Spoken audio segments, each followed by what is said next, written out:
Selamat hari libur wahai anak bude Yanti yang hobinya panen rambutan tetangga. Saat ini kita akan kembali diperlihatkan dengan kelompok Xiaoyan dan kelompok Gengping yang pada saat ini melihat kemunculan dari kelompok Gongjing. Setelah dua anggota kelompok Gongjing jatuh ke dalam jurang pada saat ini wajah dari Gongjing benar-benar pucat. Gongjing pun mengutuk bahwa orang-orang ini benar-benar telah melakukan hal yang sembrono. Sementara itu di sisi lain pada saat ini Gengping juga segera menyapa Gongjing yang berdiri di sampingnya. Mata Gongjing pada saat ini acuh tak acuh dan dirinya hanya melirik ke arah Gengping.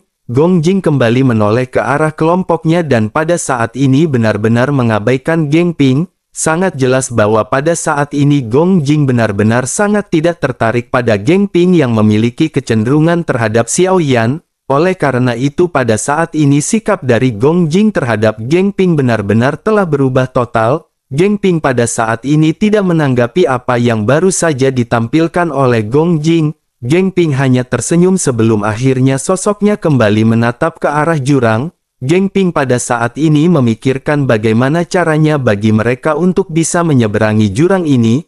Setelah beberapa saat pada akhirnya Gengping perlahan berkata kepada Xiaoyan bahwa dirinya tidak tahu apa yang ada di dalam kabut dingin ini. Selain itu pada saat ini tampaknya benar-benar agak sulit bagi mereka untuk bisa melewatinya. Xiaoyan pada saat ini tersenyum mendengar apa yang baru saja dikatakan oleh Gengping.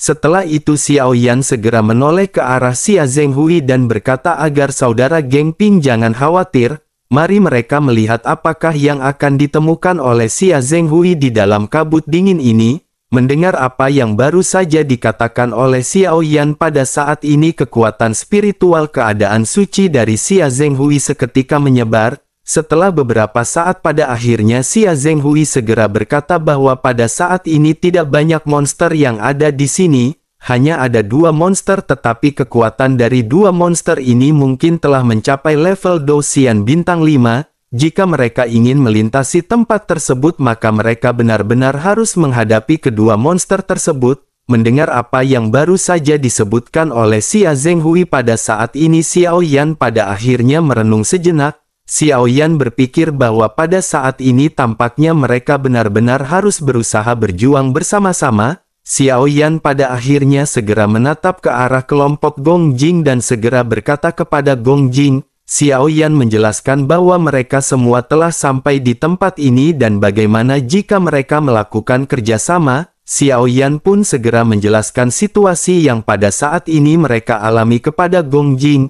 Mendengar penjelasan ini tentu saja Gongjing pada saat ini sedikit terkejut. Gongjing juga menyadari bahwa tidak mungkin bagi mereka untuk berhadapan dengan dua monster Dosian bintang 5, tetapi Gongjing pada saat ini benar-benar belum tahu apa yang akan dilakukan oleh kelompok Xiaoyan. Pada akhirnya Gongjing pun segera bertanya kepada Xiaoyan apakah rencana yang pada saat ini akan dilakukan oleh Xiaoyan. Xiaoyan pada akhirnya segera berkata kepada Gongjing bahwa mereka pada saat ini tidak perlu mengambil resiko apapun.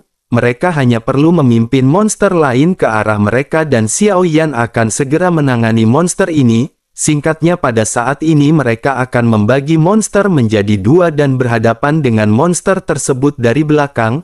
Setelah mendengar rencana dari Xiaoyan ini Gongjing mau tidak mau pada saat ini mengangguk dengan berat. Pada akhirnya Gongjing segera memimpin timnya dan mengaktifkan origin abadi mereka. Hal ini menyebabkan salah satu monster datang ke arahnya dan ketika anggota tim lain melihat gerakan tersebut, Xiaoyan juga pada saat ini segera mengeluarkan api surgawinya untuk menaikkan suhu ke arahnya. Melihat hal tersebut monster lain juga pada akhirnya segera datang mendekati kelompok Xiaoyan. Rencana yang dibuat oleh Xiaoyan ini benar-benar berhasil tetapi pada saat yang bersamaan ada permasalahan yang pada saat ini timbul karena monster yang mendekati kelompok Xiaoyan pada saat ini tiba-tiba mundur. Gengping juga pada akhirnya segera bertanya apakah yang terjadi dan kenapa monster tersebut mundur. Sementara itu Xiaoyan pada saat ini mengerutkan kening dan berkata sepertinya Xiaoyan pada saat ini telah menyadari sesuatu. Tampaknya monster tersebut benar-benar takut dengan suhu tinggi yang baru saja dilesatkan oleh Xiaoyan. Dapat dikatakan bahwa monster ini benar-benar tinggal sepenuhnya di dalam kabut. Seolah-olah kabut ini menjadi sumber kehidupan utama bagi monster tersebut untuk bisa bertahan hidup. Setelah menyadari hal ini, Xiao Yan pada akhirnya pada saat ini memiliki cara, namun Xiao Yan pada saat ini segera menoleh ke arah Long Yi dan mengedipkan matanya, dan Long Yi pada saat ini segera menyadari apa yang dimaksud oleh Xiao Yan. Pada saat yang bersamaan Xiao Yan pada saat ini segera kembali melonjakkan api surgawi untuk mencairkan suhu di sekitar. Xiao Yan pun segera berteriak kepada semua orang agar mereka pada saat ini segera mengikuti pergerakan Xiao Yan. Xiao Yan pun segera bergegas terbang menuju ke tebing di kejauhan dan semua orang pada saat ini mengikuti Xiao Yan. Hanya Geng Ping yang pada saat ini masih sedikit terdiam dan ragu-ragu sejenak. Sementara itu bersamaan dengan Xiao Yan yang melesat, pada akhirnya monster yang sebelumnya mundur pada saat ini segera kembali menyerang ke arah Xiao Yan. Namun pada saat yang bersamaan sosok Long Yi pada saat ini segera melesat ke hadapan Xiao Yan. Garis keturunan naga hitam Long Yi pada akhirnya diaktifkan mengakibatkan si monster pada saat ini mendesis dingin. Monster itu pun pada akhirnya terdiam tidak bergeming, dan melihat hal ini Geng Ping pada saat ini segera mengikuti kelompok Xiao Yan. Meskipun Geng Ping tidak tahu metode apa yang pada saat ini digunakan Xiao Yan untuk membuat monster tersebut terdiam, tetapi mereka tidak bisa membuang-buang waktu dan benar-benar segera memimpin pasukannya mengikuti kelompok Xiao Yan. Pada akhirnya kelompok Xiao Yan pada saat ini segera sampai di seberang tebing, begitu juga dengan kelompok Geng Ping. Sementara itu Xiao Yan pada saat ini segera mengedipkan matanya kembali ke arah Long Yi. Long Yi pun mengangguk sebelum akhirnya pada saat ini dengan garis keturunannya monster yang baru saja bergerak pada saat ini segera menyerang ke arah kelompok Gong Jing. Gong Jing pada akhirnya benar-benar terkejut melihat kedua monster yang pada saat ini berhadapan dengannya. Pada akhirnya Gong Jing segera mengeluarkan seluruh kekuatannya. Di sisi lain Geng Ping pada saat ini merasa cemas ketika melihat Gong Jing yang benar-benar diserang oleh kedua monster. Geng Ping pada saat ini benar-benar tidak tahu bahwa kedua monster ini ternyata dikendalikan oleh sosok Long Yi. Gong Jing juga pada saat ini benar-benar mengeluarkan kekuatannya untuk berhadapan dengan kedua monster ini. Meskipun kekuatan Dosian bintang 6 Gong Jing ini sangat kuat, tetapi sosok yang dihadapi adalah dua monster tingkat bintang 5 Dosian. Semua anggota dari Gong Jing juga pada saat ini benar-benar kewalahan hingga mereka pada akhirnya jatuh satu demi satu. Gong Jing pada saat ini menatap ke arah kelompok Xiao Yan dan Geng Ping dan berharap mendapatkan bantuan. Sementara itu Xiao Yan pada saat ini hanya terdiam, begitu juga Geng Ping yang tidak bisa melakukan apapun. Pada akhirnya baik Geng Ping dan Xiao Yan pada saat ini hanya bisa menghela nafas. Mereka menyadari bahwa kelompok dari Gong Jing ini tidak akan bisa bertahan hingga pada akhirnya suara mereka benar-benar menghilang.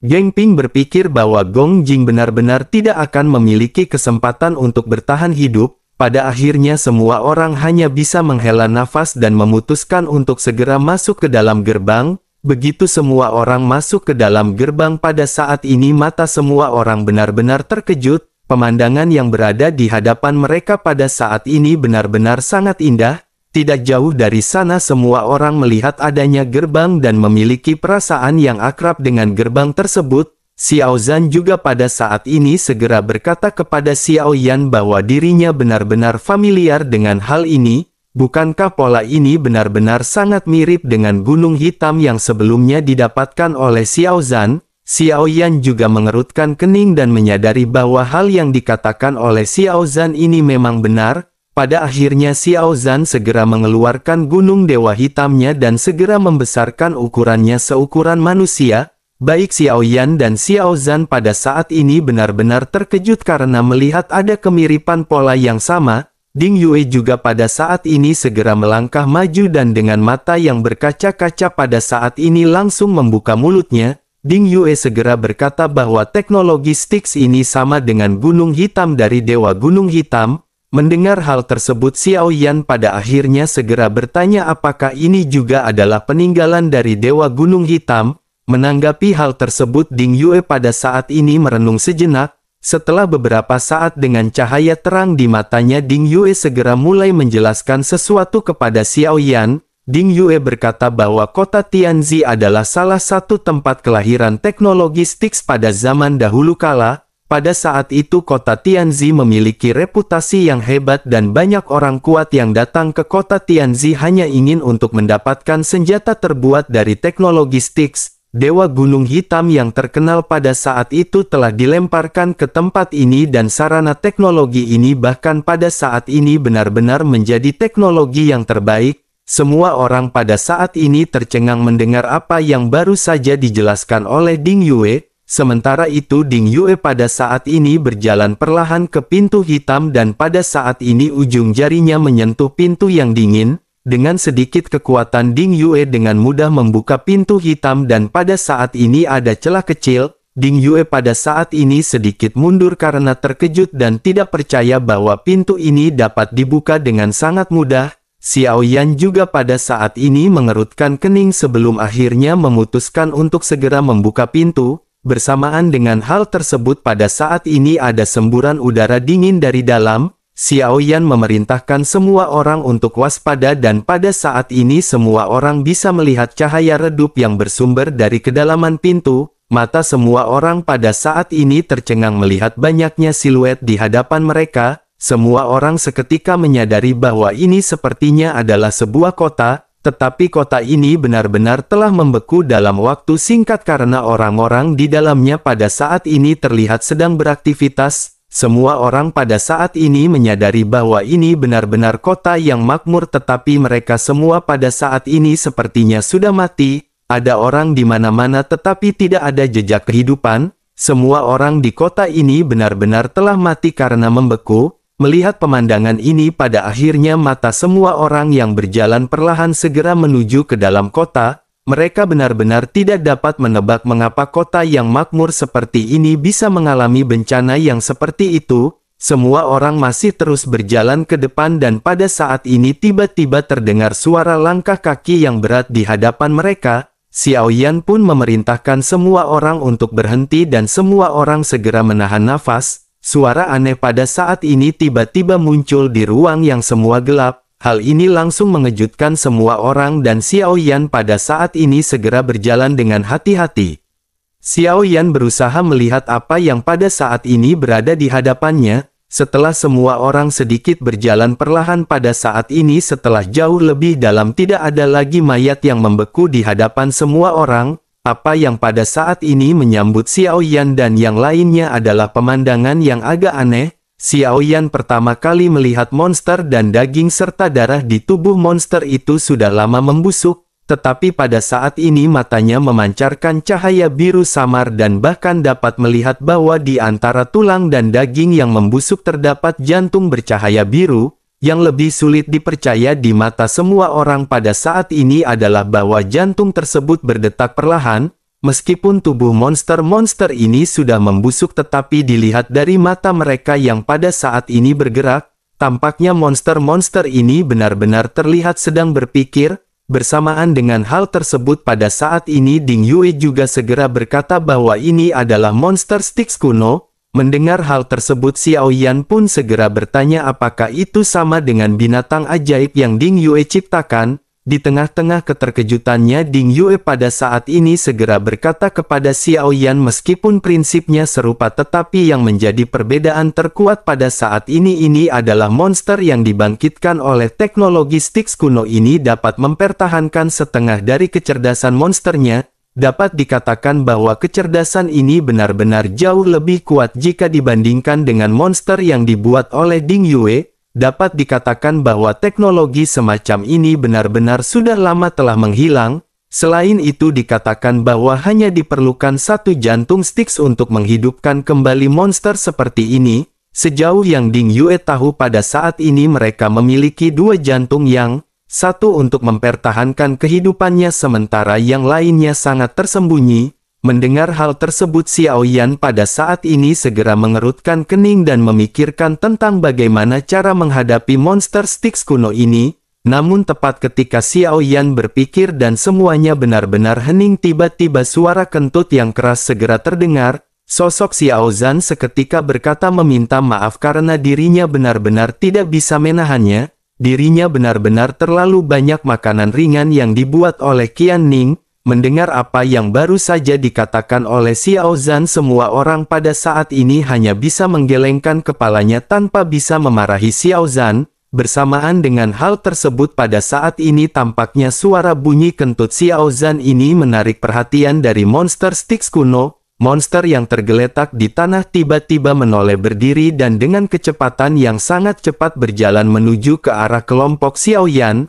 Melihat hal ini Xiao Yan bergumam, untungnya hanya ada satu monster yang mendekat. Sepertinya pada saat ini hanya dengan kekuatan Xiao Yan dan rancang saja mereka sudah bisa untuk berhadapan dengan monster tersebut. Mendengar hal tersebut rancang pun mengangguk dan segera keduanya pada saat ini bersiap untuk menyerang. Xiao Yan segera mengangkat lengannya dan pada saat ini busur tidak terlihat segera terbentuk. Xiao Yan segera melesatkan panah suci ke arah si monster sementara rancang pada saat ini segera mengeluarkan tinju besarnya. Panah itu pun seketika mengenai leher si monster dan kepala dari si monster pada saat ini seketika terputus. Sementara itu rancang pada saat ini segera meninju tubuh si monster hingga sosoknya pada saat ini segera terbang mundur. Rancang pada akhirnya menghela nafas lega dan pada saat ini segera tersenyum ke arah kelompok Xiao Yan. Tetapi pada saat yang bersamaan pada saat ini Ye Feiyu segera berteriak agar kakak Rancang berhati-hati. Rancang pada saat ini juga merasakan ada hawa dingin dan seketika sosoknya menoleh. Pada saat ini monster yang sebelumnya terpenggal dan tergeletak kembali berdiri. Sosok monster itu melesatkan cakar tajamnya dan seketika mengenai tubuh dari Rancang. Pakaian Rancang pada akhirnya terkena cakar dan benar-benar sobek. Rancang buru-buru terbang mundur dan segera menstabilkan sosoknya dengan dipenuhi keterkejutan. Xiao Yan juga pada saat ini benar-benar terkejut melihat monster yang pada saat ini benar-benar masih belum mati. Sementara itu di sisi lain pada akhirnya keributan di antara mereka segera menarik perhatian monster lainnya. Banyak pasang mata yang pada saat ini menyala dengan cahaya biru menatap ke arah keributan. Menyadari hal tersebut Geng Ping pada saat ini segera berkata bahwa ada banyak monster yang berada di sini. Tampaknya jumlah dari monster ini benar-benar tidak akan bisa dihadapi oleh mereka. Oleh karena itu pada saat ini apakah yang bisa mereka lakukan? Mendengar hal tersebut Xiao Yan pada saat ini mengerutkan keningnya. Xiao Yan berpikir jika mereka ingin mendapatkan warisan yang tidak sederhana tentu saja akan ada resiko yang harus mereka ambil. Oleh karena itu pada saat ini jika mereka pergi tentu saja mereka tidak akan bisa mendapatkan apapun. Pada akhirnya Xiao Yan memutuskan untuk berhadapan dengan monster-monster ini dan memerintahkan semua orang untuk bersiap. Tetapi pada saat yang bersamaan seluruh kota Tianzi pada saat ini tiba-tiba diterangi oleh sumber cahaya dari pusat kota di kejauhan. Ada sebuah bola cahaya yang melingkar di langit dan muncul 3 lingkaran cahaya yang bergerak perlahan mengelilingi bola.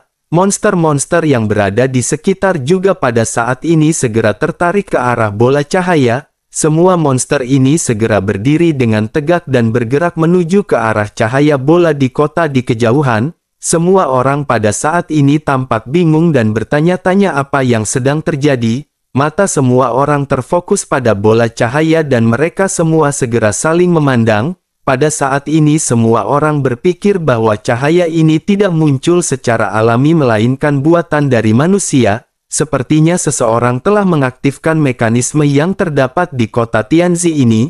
Memikirkan hal ini pada akhirnya Xiao Yan juga pada saat ini segera memutuskan untuk bergerak dengan cepat. Mereka harus bergegas menuju ke arah bola cahaya dan jika tidak mereka tidak akan bisa mendapatkan mengenai warisan tersebut. Semua orang pada saat ini mengangguk setuju dan segera bergegas menuju ke arah bola cahaya. Di tengah-tengah raungan dari banyak binatang buas pada saat ini kelompok Xiao Yan segera melesat. Seluruh kota Tianzi pada saat ini benar-benar dipenuhi dengan raungan dari binatang buas. Sementara itu di sisi lain di bawah bola cahaya ada monster yang padat dan semuanya mengelilingi bola cahaya yang berputar. Bersamaan dengan hal tersebut ada belasan orang yang pada saat ini berdiri di samping bola cahaya. Monster-monster yang berada di sekitar pada saat ini benar-benar dengan ganas meraung. Saat bola cahaya berputar, monster-monster ini menjadi semakin gila dan mereka terus berkumpul di sini.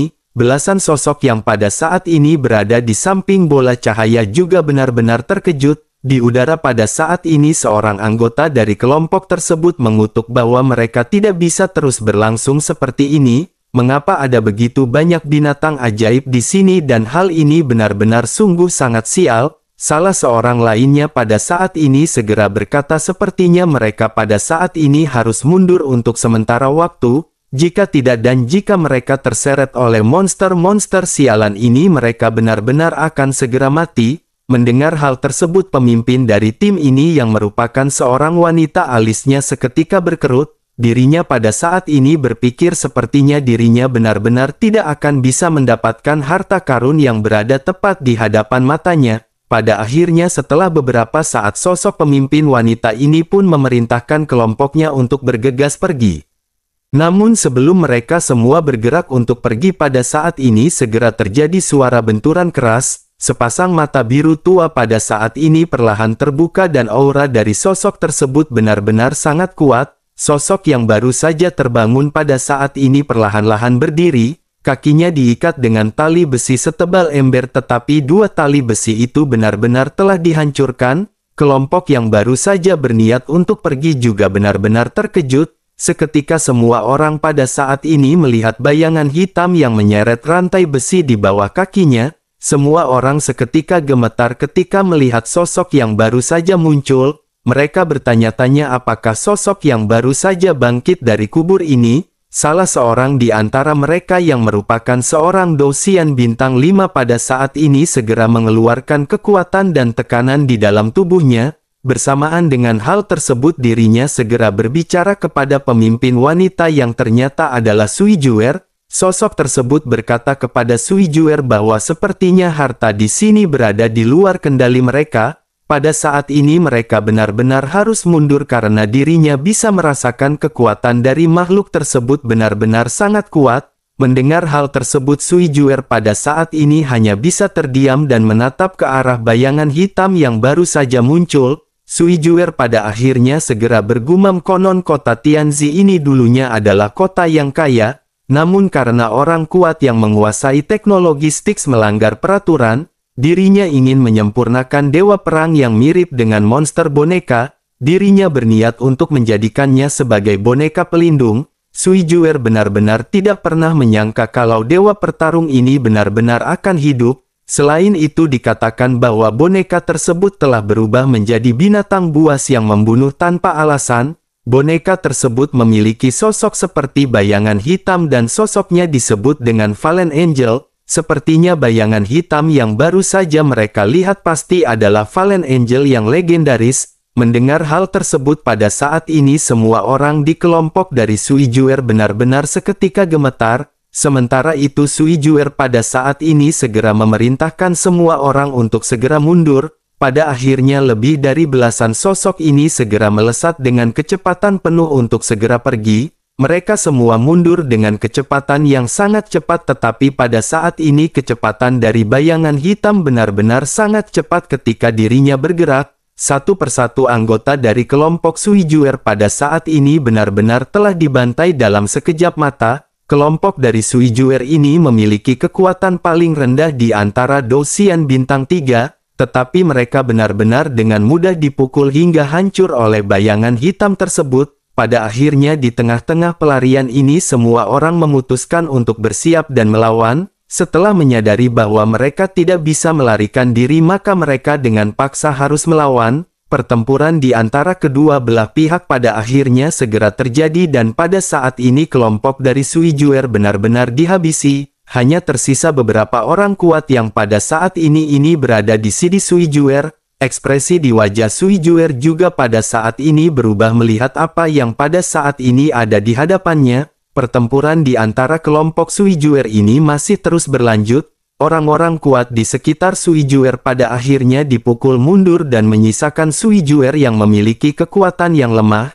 Sosok bayangan hitam itu juga pada akhirnya segera mendekati sosok dari Sui Juer. Cakarnya pada saat ini dilesatkan di atas kepala Sui Juer dan Sui Juer pada saat ini hanya bisa pasrah. pada akhirnya cakar dari bayangan hitam ini merobek perisai yang berada di genggaman tangan kecil Sui Juer. Kekuatan serangannya benar-benar sangat menakutkan dan mencengangkan dan sekali lagi cakar tersebut segera melesat ke arah Sui Juer. Bersamaan dengan hal tersebut Sui Juer pada saat ini sedikit terkejut. Sui Juer merasakan sebuah tangan menonjol dari pinggangnya dan langsung menghentikan punggungnya. Wajah cantik dari Sui Juer dipenuhi dengan keheranan sebelum akhirnya dirinya segera menatap ke arah wajah yang tampan yang berada di sampingnya. Saat yang bersamaan cakar tajam bayangan hitam itu pada akhirnya melesat ke bawah tetapi sosoknya masih belum berhenti. Ketika sosoknya hendak melakukan serangan pada saat ini suara asing tiba-tiba terdengar di telinga Sui Juer. Di dalam kegelapan pada saat ini beberapa tali yang memancarkan cahaya keemasan terlihat melilit tubuh dari Fallen Angel. Sekitar 20 orang bergegas keluar pada saat yang bersamaan. Sebuah teriakan seketika terdengar dari samping Sui Juer di mana sosok tersebut yang tidak lain dan tidak bukan adalah Xiao Yan memberikan instruksi. Xiao Yan berkata agar mereka pada saat ini menyerang jantung dari si monster. Sui Juer juga pada saat ini masih menatap ke arah Xiao Yan sementara itu Xiao Yan pada saat ini menundukkan kepalanya. Xiao Yan melirik ke arah Sui Juer tetapi Xiao Yan segera mengabaikannya. Sosok Xiao Yan pada saat ini berniat untuk berhadapan langsung dengan si monster. Pada akhirnya pertempuran di antara kelompok Xiao Yan dan si monster pada saat ini segera terjadi. Tinju Xiao Yan dipenuhi dengan api surgawi dan Xiao Yan pada saat ini melesatkan tinju api nirwana. Rancang juga pada saat ini segera mengeluarkan pukulan terkuat miliknya. Dua tinju menakjubkan pada saat ini berhadapan dengan Fallen Angel dan benturan keras segera terjadi. Pukulan Xiao Yan dan pukulan dari Rancang pada saat ini mengenai tubuh dari Fallen Angel. Tetapi sosoknya pada saat ini tidak bergeming dan sosoknya seketika mengeluarkan kekuatannya. Baik Xiao Yan dan Rancang pada saat ini sedikit bergetar. Sosok tersebut segera melesatkan tinjunya ke arah Rancang mengakibatkan Rancang pada saat ini segera terbang mundur. Setelah menghantam iga dari Rancang pada saat ini sosoknya segera bergegas menuju ke arah Xiao Yan. Xiao Yan pun terbang mundur sementara si monster pada saat ini berusaha untuk melepaskan tali yang dilesatkan oleh tim dari Geng Ping. Pada akhirnya tali keemasan ini seketika terputus dan sosoknya benar-benar menghadapi Xiao Yan. Xiao Yan pada saat ini berteriak kepada kelompoknya untuk segera mengeluarkan teknik kaca surgawi dan kelompok Xiao Yan segera mengalirkan doki mereka ke tubuh Xiao Yan. Aura Xiao Yan pada saat ini kembali melonjak hingga ke tahap awal bintang 5 dosian. Xiao Yan kembali mengeluarkan tinju api nirwana untuk berhadapan dengan si monster. Benturan keras pada akhirnya kembali terjadi dan Xiao Yan pada saat ini benar-benar terlempar mundur. Di kejauhan pada saat ini Rancang telah menstabilkan sosoknya dan berteriak bahwa kekuatan fisik dari monster ini benar-benar sangat kuat.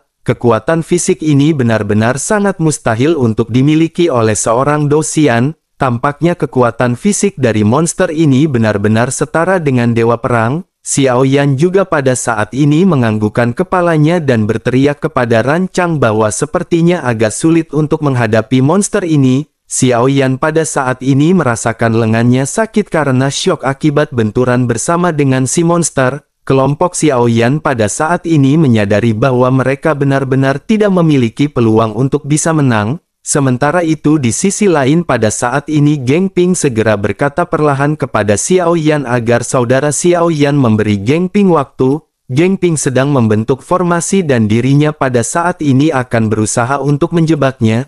Xiao Yan pun mengangguk sedikit dan pada saat ini Xiao Yan bersiap untuk kembali bertempur. Xiao Yan segera mengeluarkan pil yang dibuat oleh Lang Tian dan langsung menelan pil tersebut. Setelah itu kekuatan Xiao Yan segera meroket ke tahap menengah dosian bintang 5.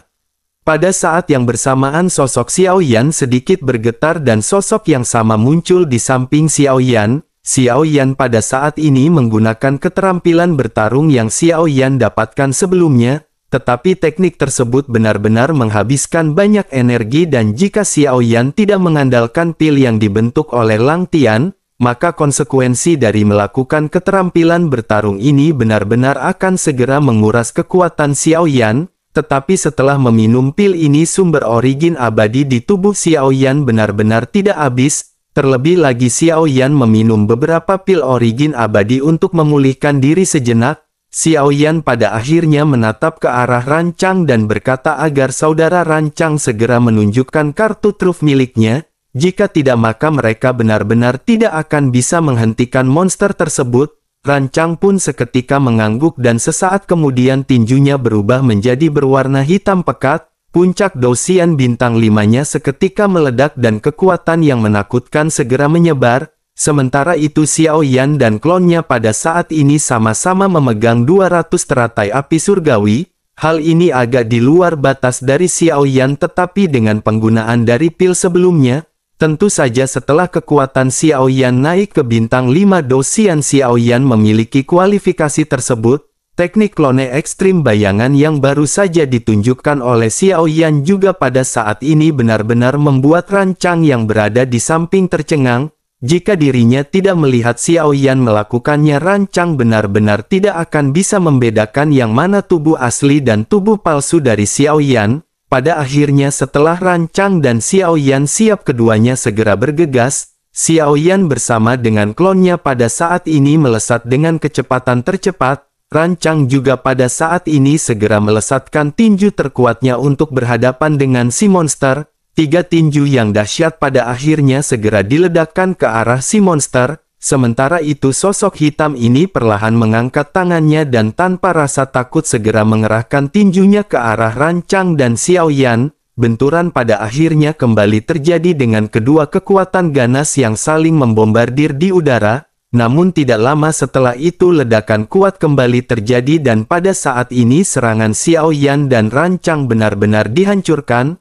Klone dari Xiao Yan pada saat ini benar-benar dihancurkan berkeping-keping dan sosok Xiao Yan juga segera terbang mundur. Di sisi lain serangan Rancang juga pada saat ini benar-benar telah dihancurkan dan tinju dari monster tersebut kembali mengenai iga Rancang. Pada akhirnya Rancang pada saat ini segera terpental dan memuntahkan seteguk darah. Genping yang berada di sisi lain yang pada saat ini sedang membentuk formasi juga terkena imbas dari kekuatan penghancur akibat benturan. Kelompok Genping pada saat ini benar-benar merasa sangat terkejut. Wajah cantik Sui Juer juga pada saat ini di kejauhan benar-benar dipenuhi dengan ketakutan. Dirinya melihat pertempuran sengit di atas dan tidak dapat pulih untuk sementara waktu. Sementara itu Fallen Angel pada saat ini masih berdiri tegak di bawah serangan tinju menakutkan Xiao Yan dan Rancang. Seolah-olah pada saat ini tinju tersebut biasa-biasa saja di hadapannya. Dirinya benar-benar mengimbangi kekuatan yang baru saja dilesatkan oleh Xiao Yan dan Rancang. Xiao Yan dan Rancang sama-sama menggertakkan gigi dan seluruh kekuatan mereka telah dicurahkan. Akan tetapi pada akhirnya mereka benar-benar tidak dapat mengoyahkan Fallen Angel dan semua orang pada saat ini benar-benar tercengang karena harus bertemu dengan lawan yang sangat tangguh.